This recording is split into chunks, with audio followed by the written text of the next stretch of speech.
Amém, queridos? Eu quero compartilhar com a igreja uma palavra de Deus.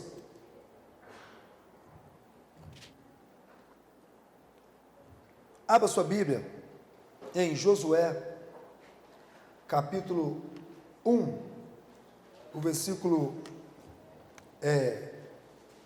do 1 em diante. Josué, capítulo 1, os versículos de 1 em diante. Eu gosto muito de compartilhar com a igreja aquilo que o Senhor tem me falado nas minhas orações, nos meus devocionais, no meu tempo com o Senhor.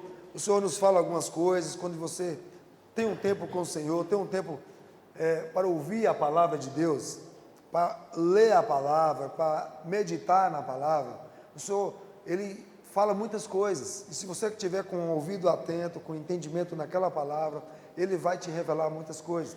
Aí, nesse momento, a gente anota, toma nota e se concentra naquilo e medita naquilo. Eu gosto muito de compartilhar daquilo que o Senhor tem me falado. Espero que nessa noite o Senhor fale ao seu coração assim como Ele falou ao meu. Amém? A palavra do Senhor é verdadeira, é eficaz e ela transforma. E só ela pode nos alcançar ao ponto de mudar a nossa história. Ela mudou a minha história e pode mudar a sua. A nossa vida é uma vida de desafio. Desde a concepção, nossa vida é repleta de batalhas, lutas e desafios. Não é fácil essa vida. Nós temos labutas, temos muitos afazeres, temos muitas coisas a fazer e muitas coisas que não conseguimos fazer.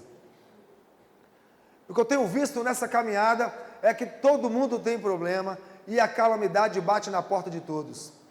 Na noite de ontem, na tarde de ontem, a calamidade e a tristeza alcançou a porta da família de Giselda, do pastor Eugênio. E assim amanhã pode ser a minha e pode ser a sua. Nós vivemos desafios, vivemos num tempo de muita dificuldade, e a palavra do Senhor diz que os dias são maus. Não foi fácil ser um entre bilhões, porque desde a concepção, bilhares de embriões lutam para chegar até aquele óvulo. E a palavra do Senhor diz lá em Salmo 39, 14 a 16, que os olhos do Senhor viram o meu embrião. Todos os dias determinados para mim foram escritos no seu livro, antes de qualquer deles existir. O Senhor já te conhece quando você ainda era substância informe, quando você ainda estava sendo gerado e formado na barriga da sua mãe. Mas desde esse instante, a vida é um desafio. Uma disputa frenética, bilhares de espermatozoides travam a primeira grande batalha pela vida.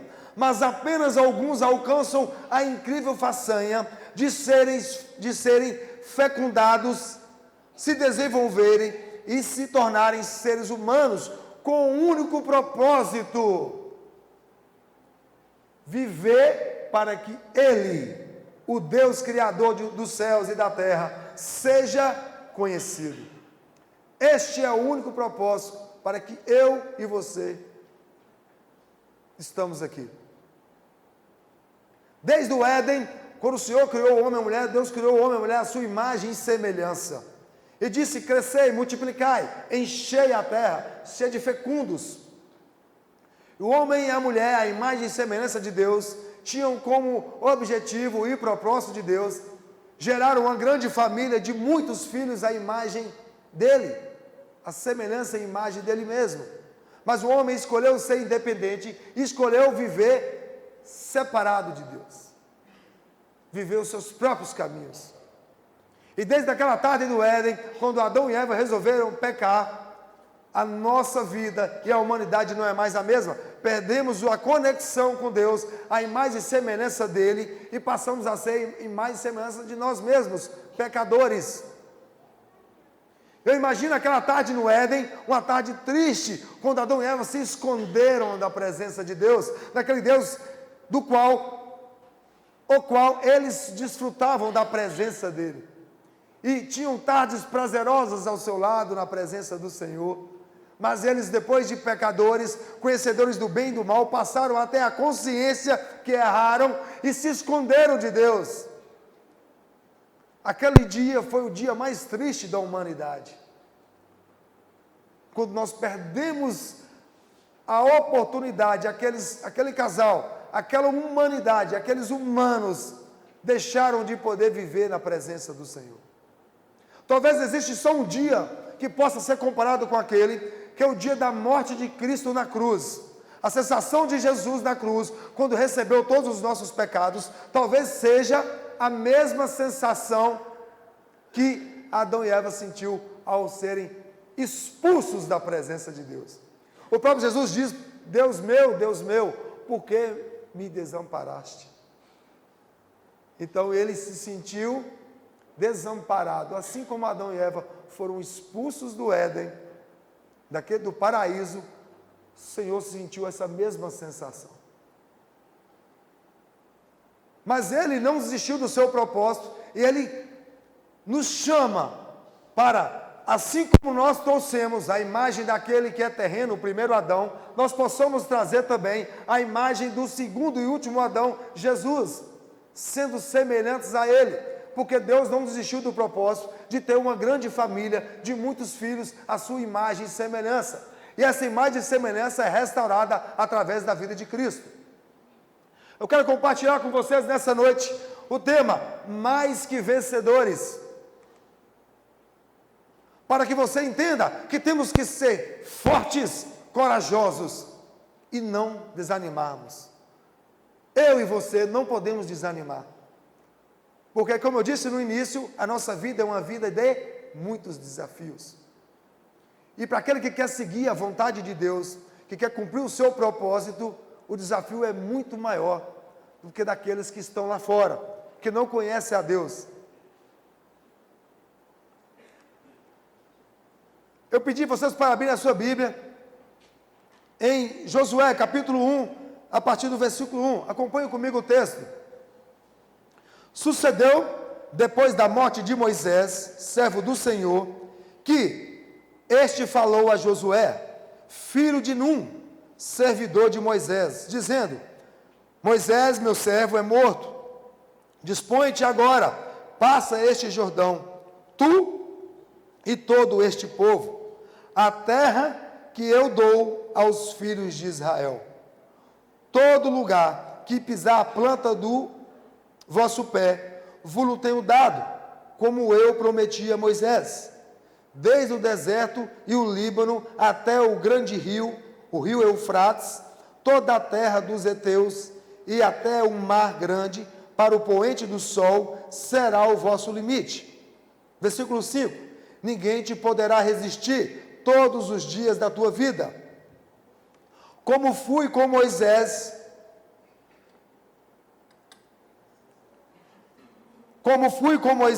assim serei contigo. Não te deixarei, nem te desampararei.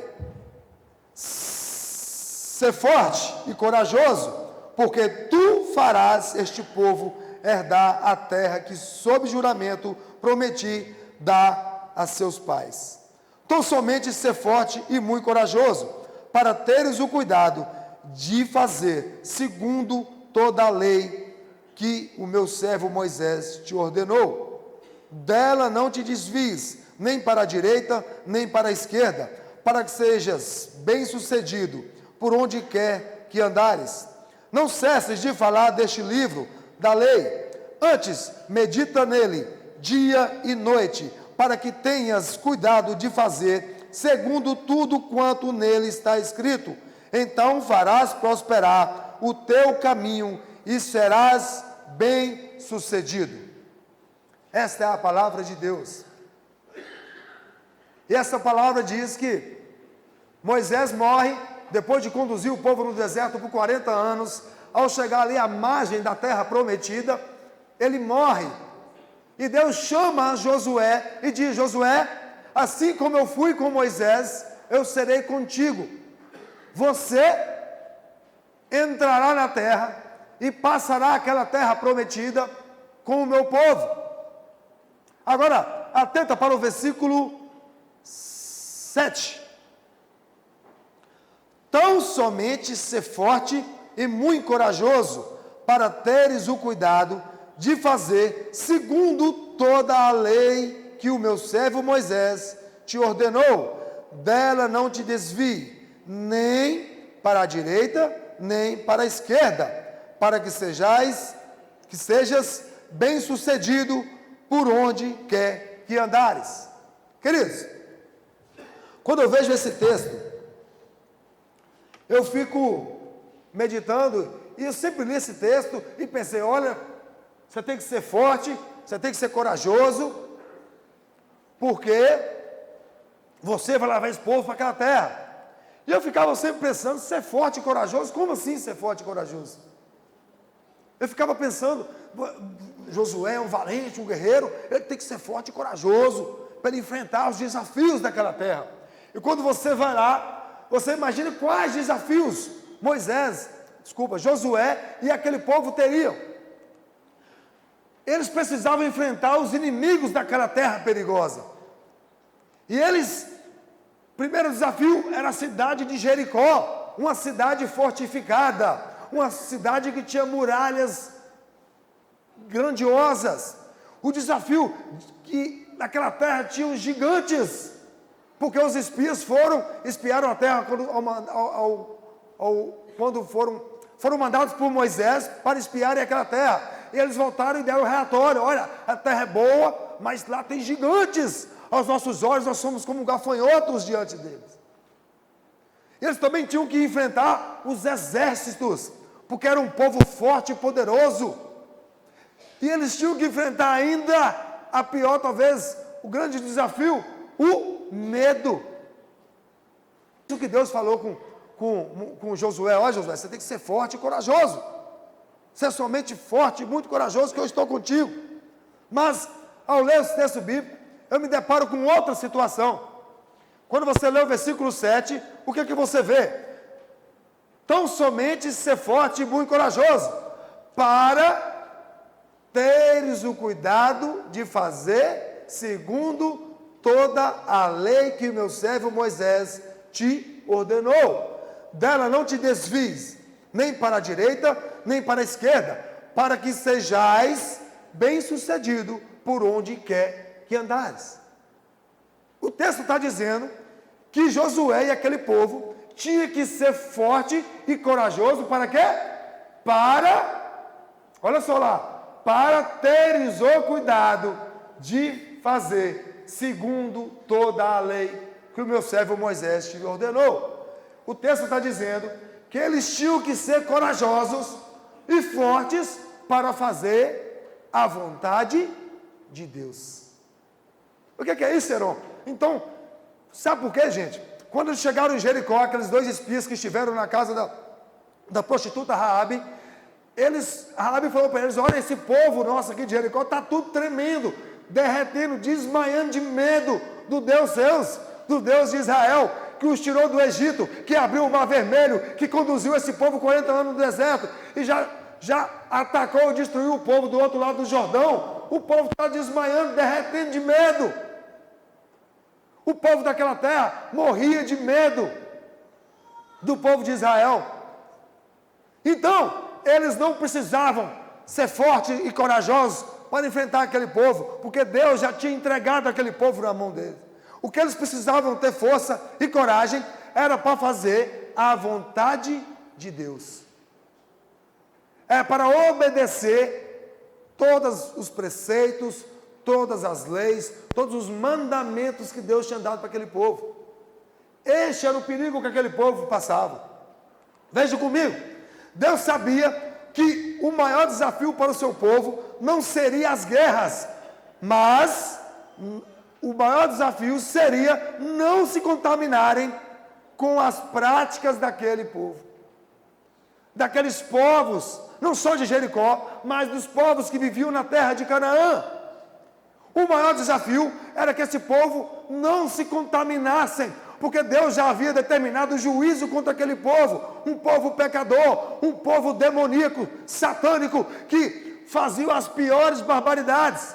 Deus, durante muitos e muitos anos, já havia dado oportunidade para aquele povo se arrepender e mudar. Mas aquele povo não quis. Então Deus manda o seu povo para destroçar, destruir e desterrar aquele povo.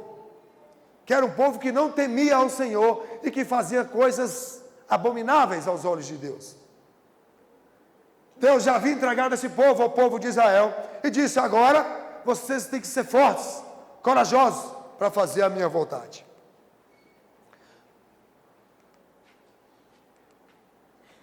Ou vivemos a vontade de Deus, ou estaremos escravizados à vontade do mundo. Deus sabia que se o povo dele se envolvesse e começasse a viver a prática daquele povo, eles estariam escravizados e dominados pelo inimigo, pelo Satanás, o diabo e seus demônios, assim como aquele povo que vivia naquela terra. Romanos 8,5 diz: quem vive segundo a carne tem a mente voltada para o que a carne deseja, mas quem vive de acordo com o Espírito tem a mente voltada para o que o Espírito deseja. O que você alimentar será mais forte. Se você vive pensando nas coisas desse mundo, é apaixonado com as coisas desse mundo, você vai se tendenciar e vai se inclinar para as coisas da carne, para as coisas que esse mundo gosta. Mas se você é uma pessoa que tem a mente de Cristo, que foi transformada, regenerada e nasceu de novo, você tem a sua mente inclinada para as coisas espirituais e faz a vontade de Deus. Fazer a vontade de Deus não é fácil quando você alimenta apenas a carne. Porque quem alimenta o Espírito entende a vontade de Deus, porque a Bíblia diz que nós temos a mente de Cristo. E quem tem a mente de Cristo pode entender a vontade de Deus e fazer a sua vontade. Abre em Tiago 4,4. Infiéis, não compreendeis que a amizade do mundo é inimiga de Deus? Aquele, pois, que quiser ser amigo do mundo, constitui-se inimigo de Deus. Não dá para viver uma fé mista. Eu estou lá curtindo esse mundão, mas eu sou amigo de Deus.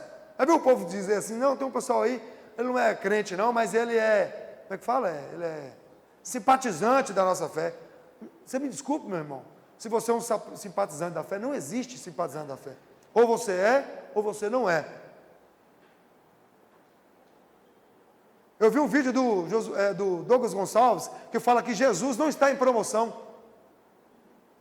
Ele diz que lá em Israel, naquelas vendinhas que tem lá na cidade de Jerusalém, que o pessoal vendendo lá, você chega para comprar, quanto que é isso? Ele não tem preço de nada lá, nada tem preço.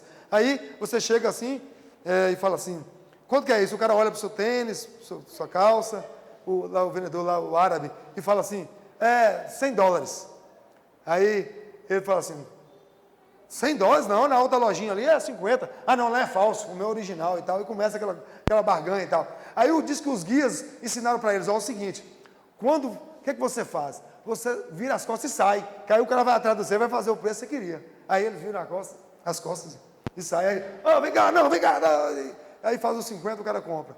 Mas Jesus, tem muita gente fazendo com Jesus como esse negócio árabe lá em Jerusalém, que acha que entra na igreja e fala, como aquele jovem rico, que fala assim: Senhor, o que eu posso fazer para te servir, te seguir? Aí o Senhor fala: não, obedeça os mandamentos.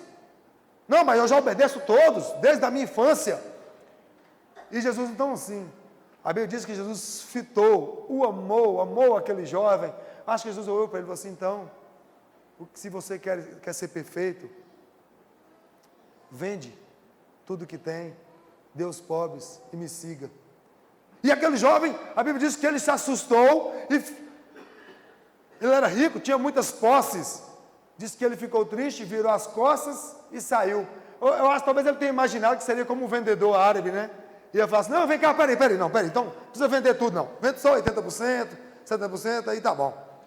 Mas Jesus não está em promoção. Qual é o preço, Senhor, que tenho que pagar para mim te servir? Tudo. tudo. Deixa tudo. Não é 99%, não é 50%, é tudo. É a sua vida. É o preço que eu pago para viver com Ele e caminhar com Ele. Mas em tempos odiernos ou atuais, hoje, o que a gente vive? Eu tenho falado muito sobre isso, já falei aqui na EBD, mas eu quero compartilhar com a igreja. Nós temos vivido um tempo de muitas cobiças, de muitos desejos desenfreados, onde nós queremos conquistar muitas coisas, queremos ter muitas coisas, e isso tem se focado em matar os nossos lares. A Bíblia diz em 1 João, no capítulo 2, 15 a 17, que não ameis o mundo, nem as coisas que há no mundo. Se alguém amar o mundo, o amor do Pai não está nele. Porque tudo que há no mundo, a concupiscência da carne, a concupiscência dos olhos, a soberba da vida, não procede do Pai, mas procede do mundo. Ora, o mundo passa, bem como a sua concupiscência. Aquele, porém, que faz a vontade de Deus, permanece eternamente. Esse texto é claro. Mas nós vivemos nessa tríade, eu denominei de tríade da cobiça. Essa é uma forma, um entendimento que tive, e assim quero explicar para a igreja. Entenda comigo. A tríade da cobiça é o desejo desenfreado que temos de ter bens e riquezas. Mas também nós temos um desejo desenfreado de termos beleza e aparência. E nós também ficamos loucos para termos honras e status. E assim, gastamos toda a nossa energia, toda a nossa capacidade, toda a nossa habilidade, todo o nosso entendimento para conquistar essas coisas. Bens e riquezas, beleza e aparência, honras e status. Mas o que é isso, Heron? Bens e riquezas é ter um carro, uma casa boa. Eu tenho que trabalhar muito, porque eu tenho que comprar uma casa melhor, eu tenho que ter um carro bom, uma roupa, um tênis, né? Bom, uma camisa da Lacoste, umas coisas assim, sabe? Porque eu, afinal de contas, eu sou filho de Deus, eu tenho que ter o melhor dessa terra. Não, mas eu tenho que ter também beleza e aparência. Coitadinho dos menininhos, né? Também tem que andar arrumadinho, bonitinho. Tem que fazer umas luzes no cabelo, hoje eu sem. Viu, Débora? Não quero trazer prejuízo para você, não. Não estou falando que não pode fazer, não. Mas eu tenho que fazer luzes no cabelo, eu tenho que comprar, eu tenho que andar, eu tenho que fazer uma plástica, porque eu tive 15 filhos, então eu estou assim, fora de forma. Estou dando um boi aí, que na verdade a mulher tem um filho, já fica doida para fazer a plástica, né? Tem que tirar aquela gordurinha. Eu falo com Priscila, a minha esposa, Ninane, que, amor, ela fala, amor, a sua barriguinha, a sua estriazinha, é a prova da história que você viveu com o Senhor. Essas são as marcas dos seus 2 filhos. Se você talvez não tivesse os 2 filhos, você não teria essas marcas, mas você não teria os seus filhos. Então, você é exatamente agora, amor, o resultado das suas escolhas, da vida que você fez e das escolhas de ter um filho e filhos abençoados. E as mulheres vivem, os homens também, com muita vaidade, querendo viver nesse mundo louco, desenfreado. Eu quero também ter honras e status. O que é isso, Heron? Eu quero ter uma formação, um bom emprego, uma faculdade, formar em direito, né? Eu quero ser chamado de doutor. Eu quero ser. Agora está assim, eu trabalho de polícia na rua aí, eu chego, abordo o carro, rapaz, eu sou advogado. Eu falo, ué? E daí que você é advogado? E agora tá bom que antigamente hoje os policiais quase todos são formados em direito, né? Aí o cara, espera aí, põe a mão em mim que eu sou advogado. Meus colegas, tudo eu também, conversa com eles aí. Tudo formado, eu não sou não, formado igual você. E o cara começa o primeiro período na faculdade, já começa a falar que é advogado. Que eu sou advogado, e diz, daqui a pouco dá a carteirinha do AB aí.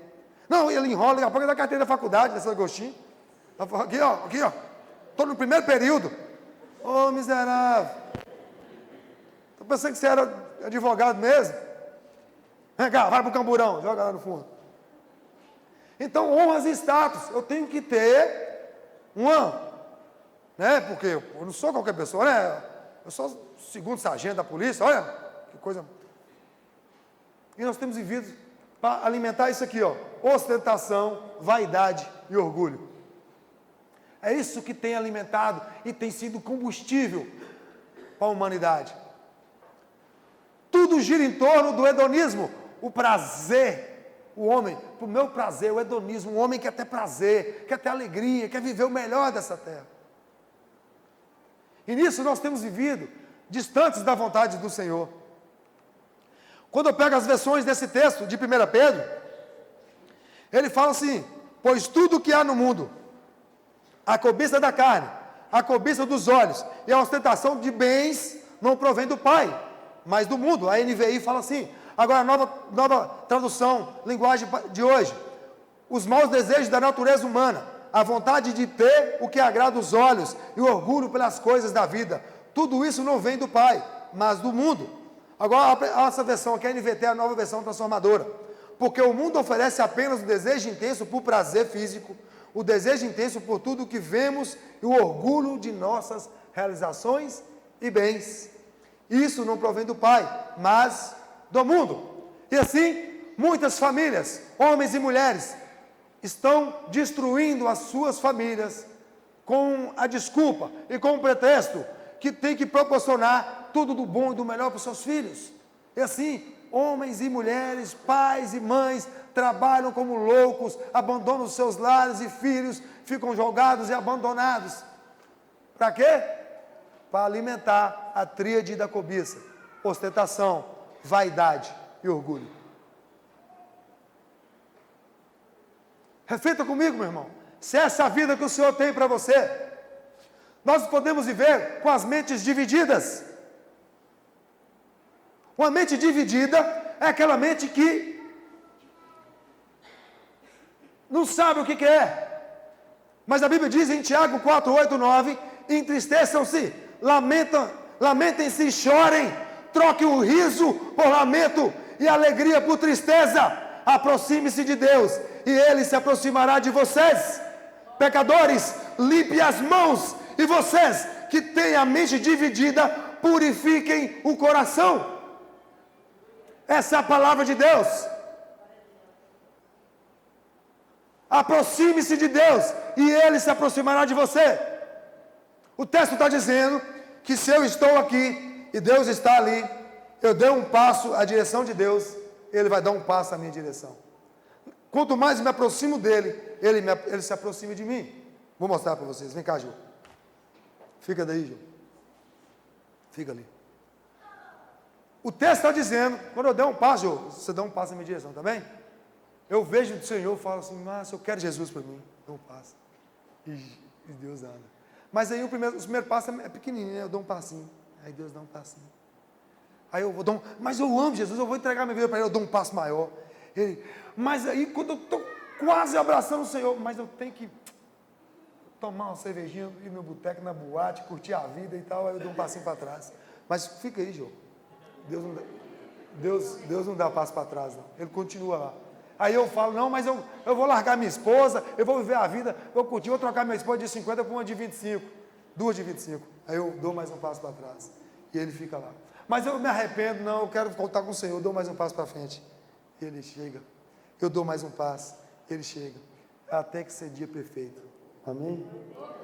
Glória a Deus. Obrigado, querido. Então, queridos, olha para você ver o que a Bíblia fala. Em Isaías, capítulo 5, versículo 20.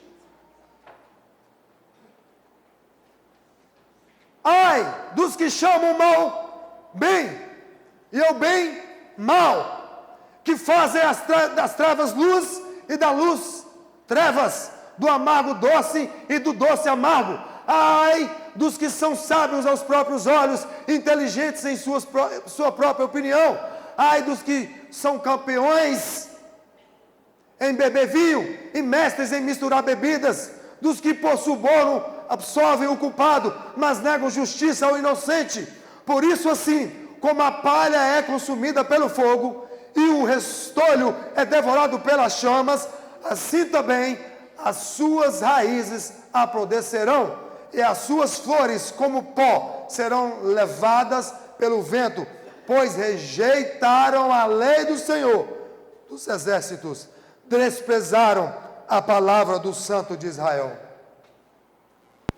Esse é o resultado para pessoas que distorcem a verdade e transformam o bem em mal, e transformam a trevas em luz. O que é isso? É quando você faz o que é errado, falando que é certo. Não, é assim mesmo. Isso é de Deus. Não foi Deus que abençoou. Foi Deus que abençoou, não, meu irmão. Não transforme trevas em luz. Trevas são trevas e luz são luz. É luz. Olha o que a Bíblia diz. Profetas da destruição. Esse é o profeta Jeremias, capítulo 23, versículo 14. Mas nos profetas de Jerusalém vejo coisa horrenda. Cometem adultérios, andam com falsidade e fortalecem as mãos dos malfeitores, para que não se convertam, cada um da sua maldade. Todos eles se tornaram para mim como Sodoma, e os moradores de Jerusalém como Gomorra. Olha no versículo 16 e 17. Assim diz o Senhor dos Exércitos: não deis ouvidos às palavras dos profetas que entre vós profetizam, e vos enchem de vãs esperanças. Falam as visões do seu coração, não o que vem da boca do Senhor. Dizem continuamente aos que me desprezam: o Senhor disse, pastoreis. E a qualquer que anda segundo a dureza do seu coração, dizem, não virá mal sobre vós. Isso é o profeta Jeremias falando para o povo de Israel, porque tinham profetas mentirosos que profetizavam o que o povo queria ouvir. Profetiza era um homem de Deus, em meio de um povo pecador, que não temia o Senhor e não queria nada com a sua palavra. Jeremias era um profeta que o povo, quando ele ia falar, o povo tinha medo do que ele ia falar, porque você só prega destruição. Ele pregava a palavra de Deus. Nós estamos cheios de púlpitos que pregam o que o povo quer ouvir. E eu não estou disposto a pregar o que o povo quer ouvir. Eu quero pregar a palavra de Deus. Ainda que doe em você, meu irmão, porque essa palavra também dói em mim, e também me alcança e me atinge. Essa é a palavra da verdade. Precisamos ter compromisso com o Senhor. 2 Coríntios capítulo 11, versículo 3.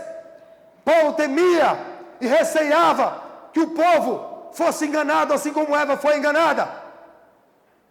Mas receio que, assim como a serpente enganou a Eva com a sua astúcia, assim também seja corrompida a vossa mente e se aparte da simplicidade e pureza devida a Cristo. Se na verdade vindo alguém prega outro Jesus que não temos pregado, ou se aceita espírito diferente que não tendes recebido, ou evangelho diferente que não tendes abraçado, a esse de boa mente o tolerais. A serpente enganou a Eva e Adão no Éden, com sua astúcia, capacidade de enganar, com a sua maldade.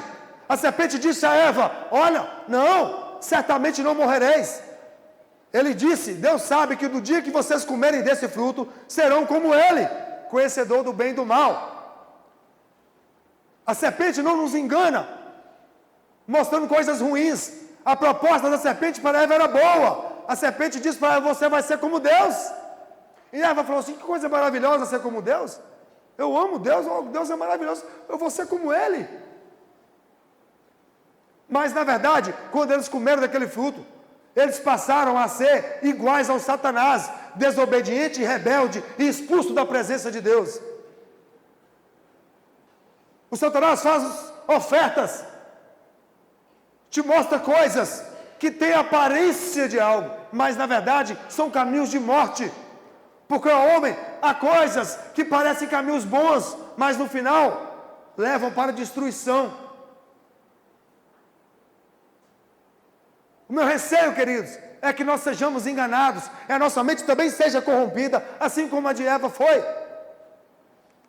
Nós somos chamados para uma vida diferente.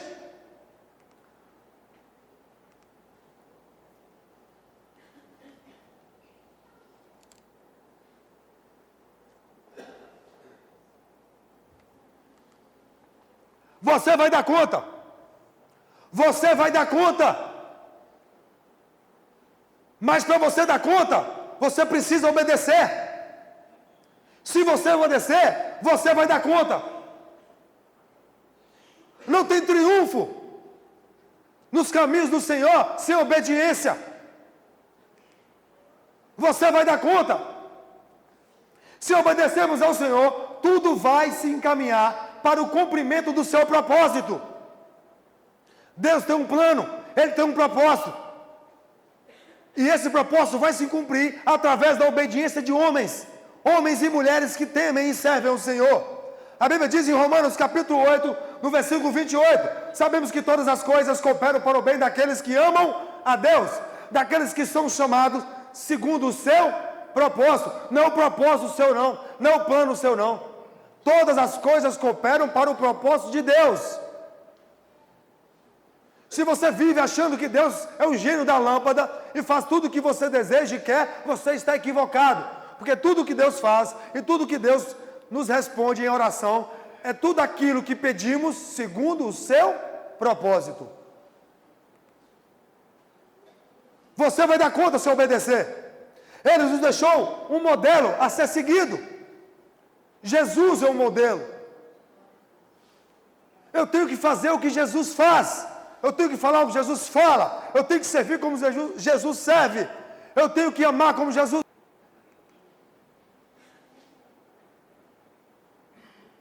Onde queremos chegar?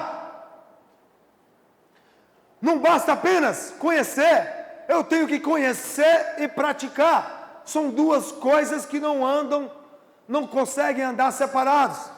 Você só vai ser semelhante a Cristo e ter uma vida plena no Senhor quando você conhecer a palavra do Senhor e praticar a palavra do Senhor. Não sendo apenas ouvintes, mas também praticantes. Temos visto um povo religioso que acredita que mesmo desobedecendo será abençoado. Nós temos visto as igrejas cheias de um povo que se diz cristão, que se diz evangélico, que se diz povo de Deus, mas que acredita que pode viver de qualquer jeito, que mesmo assim vai ser abençoado. Isso é a banalização da graça. Nenhum de nós fomos salvos pelo que fizemos, mas sim pelo que Cristo fez. No entanto, o que Cristo fez tem o propósito de mudar a nossa forma de viver e aquilo que costumávamos fazer. Essa frase é do pastor Luciano Subirá. Abra sua Bíblia em Efésios capítulo 2, versículo 8. Versículo 7, Efésios 2, versículo 7 e diante.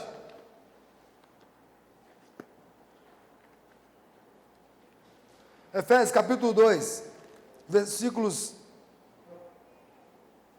8, pode ser no 8 mesmo.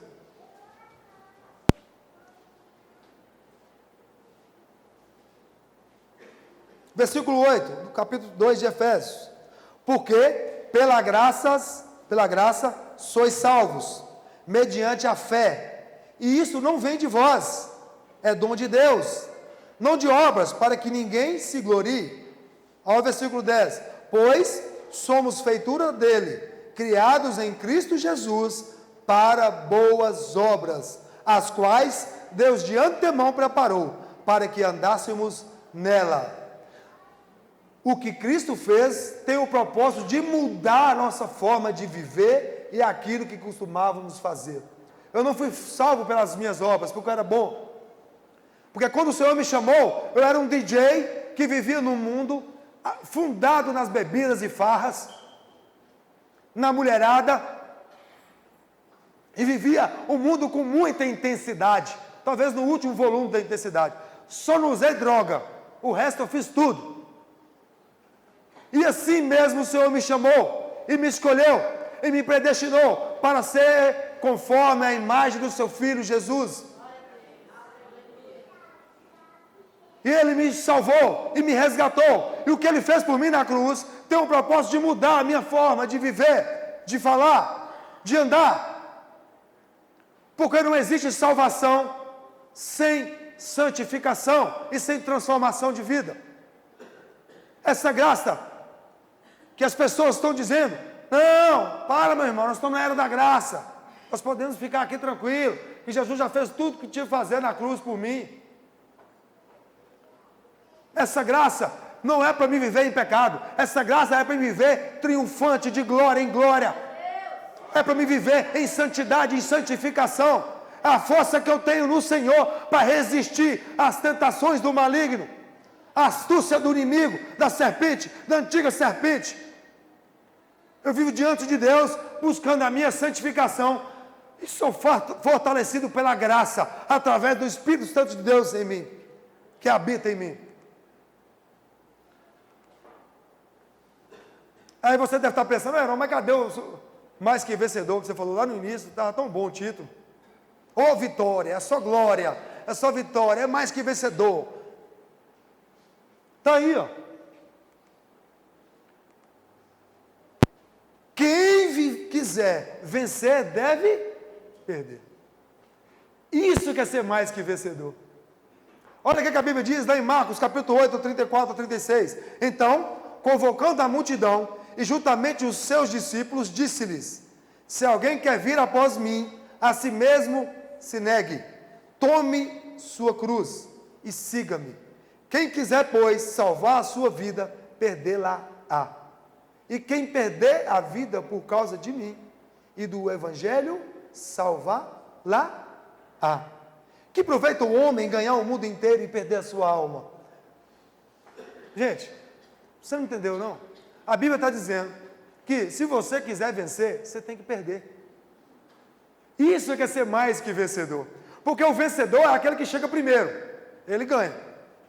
É o vencedor. Ele ganhou, chegou primeiro. Mas a Bíblia está dizendo que mesmo você chegando por último, você vai vencer. Isso quer ser mais que vencedor. Que você perdeu e ganhou. Porque o cara que se esforça para vencer em primeira, às vezes chega lá e perde a sua alma. Mas eu deixo o cara vencer. Eu prefiro o outro em honra. Eu prefiro que o outro seja melhor do que eu. Quando o cara bate na minha face, eu dou a outra face. Quando o cara anda comigo 1 quilômetro, eu ando mais 1 quilômetro com ele. Isso é perder para vencer. E quando você perde e permite que o outro ganhe, assim você está ganhando muito mais do que quem ganhou. Você é mais que vencedor. Isso que é ser mais que vencedor. Quem nos separará do amor de Cristo? Será tribulação, ou angústia, ou perseguição, ou fome, ou nudez, ou perigo, ou espada? Como está escrito, por amor de ti somos entregues à morte o dia todo. Fomos considerados como ovelhas para o matadouro. Em todas as coisas, porém, somos mais que vencedores por meio daquele que nos amou. Porque eu estou bem certo de que nem a morte, nem a vida, nem os anjos, nem os principados, nem as coisas do presente, nem do porvir, nem dos poderes, nem os poderes, nem a altura, está acabando a voz, nem a profundidade, nem qualquer outra criatura poderá separar-nos do amor de Deus, que está em Cristo Jesus, nosso Senhor. Para você viver nesse amor, você tem que estar em Cristo Jesus, o nosso Senhor. Este versículo não serve para você falar, somos mais que vencedores, eu posso tudo e Deus vai me abençoar. Isso não é verdade. Você tem que estar em Cristo. E como que eu estou em Cristo? A Bíblia diz que aquele que faz a vontade do Pai, que obedece o Pai, ele e o Pai virão e farão morada nele. Você está em Cristo quando o Espírito Santo de Deus está em você. E o Espírito Santo de Deus não habita em vaso sujo, não habita em numa vida de pecado, numa vida distante dos preceitos e da vontade de Deus. Isso é ser mais que vencedor. Porque eu posso todas as coisas. Eu posso tudo no Senhor, porque Ele me dá força para suportar tudo. Para vencer a vitória que é dele, não a vitória minha. Aleluia. Cristo nos chama para sermos bons perdedores. Porque é você escolher perder. É você aceitar que perdeu, não, meu irmão. Porque tem confusão enquanto uma parte fala assim, não, tudo bem, meu irmão, você tem razão. Eu aceito perder. Quando você é um bom perdedor, o bom perdedor aceita perder. E esse é o chamado de Cristo para mim e para você. Para sermos bons perdedores. Para que assim sejamos mais que vencedores. E conquistemos a coroa que nos está aguardando. Olha você vê em Daniel capítulo 2, para acabar, para a gente ir embora. Lá em Daniel, Daniel capítulo 12, o último capítulo de Daniel.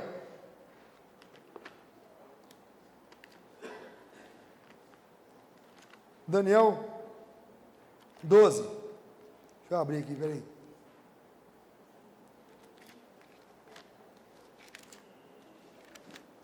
Daniel capítulo 12, o versículo